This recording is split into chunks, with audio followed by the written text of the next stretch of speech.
स्वागत आहे। पाहूया आजच्या काही ठळक घडामोडी। वाळवा तालुक्यामध्ये जास्तीत जास्त लक्ष दे। गौरव नायकवडी यांच्या पाठीशी मुख्यमंत्री पूर्ण ताकदीने उभा आहे। धरणग्रस्तांच्या सर्व मागण्या मान्य करू।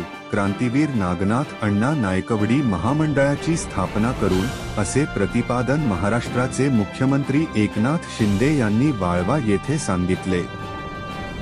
संकलन दुरुस्ती असे एक जिया जो महायुतीने काढला होता तो धरणग्रस्तांचा अन्यायकारक जिया होता आणि महायुतीने काढलेला फडणवीस सरकारचा तो जिया धरणग्रस्तांच्या हिताचा होता आणि आता मागल्या सरकारने काढलेला जिया तो धरणग्रस्तांवर अन्यायकारक होता आणि अखंड महाराष्ट्रामध्ये फक्त आमच्या सांगली जिल्ह्यामध्येच तो जिया लागू केला गेला, म्हणजे बाकी कुठेही तो जिया लागू केला नाही।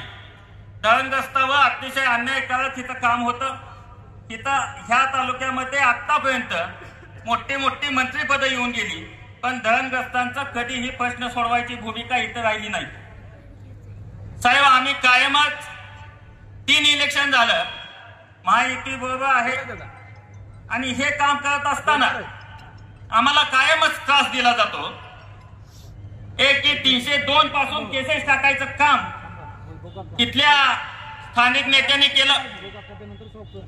इथं प्रत्येकच वेळेला सामान्य कार्यकर्त्याला चेपवण्याच्या दृष्टीनं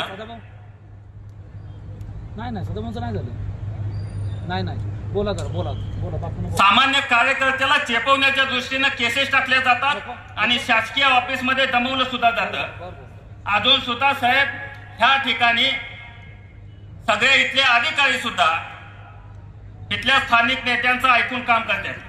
तर या ठिकाणी तुम्ही जरा कलेक्टर साहेबांच्या पासून खाली जर व्यवस्थित ऑर्डर दिल्या तर सामान्य माणसांची कामं सुद्धा वेळच्या वेळेला सुटतील। साहेब, एकच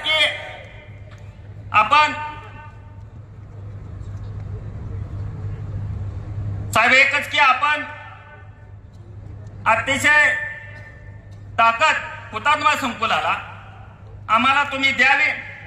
निश्चितपणे तुम्हाला इथून सगळ्यापेक्षा जास्त मताधिक्य दिसेल। साहेब, एक आपण आल्यापासून ही सगळी जनता आपल्याला बघण्यासाठी इथं आली। खऱ्या अर्थानं तुम्ही मोठा सपोर्ट केवळ ह्या आशेने इथं आलेले आणि धैर्यशील मानेंच्या माग तुमच्यासारखी ताकद मोठी आहे। त्यामुळे धैर्यशील दादा हे मोठ्या मताधिक्यानं नक्कीच निवडून येणार आहे। साहेब, येणाऱ्या मागल्या विधानसभेला सुद्धा मी इथून तिकीट घेतलं होतं शिवसेनेचं आणि त्या ठिकाणी उमेदवार 2 झाले। त्यामुळं इथल्या स्थानिक नेत्यांना सोयीस्कर असं राजकारण घडलं गेलं। इथून पुढल्या काळात नक्कीच ताकदीनं आपल्या पाठीशी राहायचे आदिवचन मी इथं देतो आणि तुम्ही आम्हाला सर्वच पद्धतीनं आमच्या कार्यकर्त्यांना आम्हाला सपोर्ट करावा एवढीच या निमित्तानं विनंती करतो आणि तुमचा विश्वास अजिबात वाया जाऊन देणार नाही एवढंच या निमित्तानं सांगतो आणि थांबतो। जय हिंद, जय महाराष्ट्र। धन्यवाद। आज तो तुमच्या समोर लहान आहे, कुणाला मुलासारखा, भावासारखा, मित्रासारखा। आपण वडीलधारी माणसं, या धैर्यशीलचा कान पकडण्याचा अधिकार पण आपल्याला आहे, हेही मी या ठिकाणी सांगू इच्छितो। आणि हा ऐतिहासिक तालुका, हा ऐतिहासिक तालुक्यामध्ये देखील धैर्यशीलला मी सांगू इच्छितो, इथे जास्त विशेष लक्ष दे। या ठिकाणी जास्तीत जास्त कामं झाली पाहिजे एवढं आपल्याला करायचं आहे। आणि म्हणून आज आपण पाहतोय ही लढाई जी आहे, ही लढाई ही फक्त महायुती आणि महाविकास आघाडीची नाही। ही लढाई जी आहे, ही निवडणूक जी आहे, ही निवडणूक देशाच्या विकासाची आहे, देशाचा नेता निवडण्याची आहे, या देशाची प्रगतीच आहे। आणि म्हणून मगाशी आपल्या